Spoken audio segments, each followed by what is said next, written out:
যে লোকটি ওই মালদাতে টোটোর উপরে দাঁড়িয়ে নিজেকে বিশাল বড় নেতা মনে করতে শুরু করেছিল, ভেবেছিল এটা মনে হয় বাংলাদেশ বা পাকিস্তান, এমন ভাবটা দেখিয়েছিল। যেখানে তো বেশিরভাগই বহিরাগত রোহিঙ্গারা রয়েছে, যাদের ভোটার লিস্টে নাম নেই, এদেরকে উস্কানি দিয়ে আমি নেতা হয়ে যাবে। তিনি নাকি আবার আইনের লোক। ছি, আইনের লোক আবার এরকম হয়? আইন সম্পর্কে যিনি, আইনের লোকেরা কি করে অন্য আরেকজনকে বলতে পারে যে আমরা আইন মানব না? আইনের লোকদেরকে আটকে রাখবো, জাজদেরকে 17 ঘন্টা 18 ঘন্টা আটকে রাখবো, যে নাকি প্রকৃত আইনের লোক, সে এমন কথা বলতেই পারে না। তার ডিগ্রিও হয়তো ভুয়োভাবে হয়তো ওই ওকালতি পাশ করেছে। আর সংখ্যালঘু মানুষদেরকে সেই জায়গায় উত্তপ্ত করার চেষ্টা, যে দাঙ্গা করার চেষ্টা বা যা কিছু তারা করলো সেখানে, এই ন্যাশনাল হাইওয়েকে এতক্ষণ বন্ধ রেখে এত কিছু করে সে পার পেল। এটা পাকিস্তান নয়, এটা বাংলাদেশ নয়, এখনো হয়নি। হ্যাঁ, এবার যদি সবার মানে তাদের পছন্দের লোক জিতে যায় হয়তো হতে পারে, কিন্তু সেটা হবে না।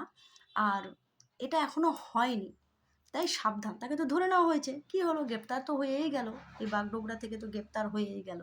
এই হচ্ছে বিষয়, যে যতই করো লাফালাফি, এটা ভারতবর্ষ, সবার আগে এই কথাটা মাথায় রেখে তারপর লাফালাফি করবে।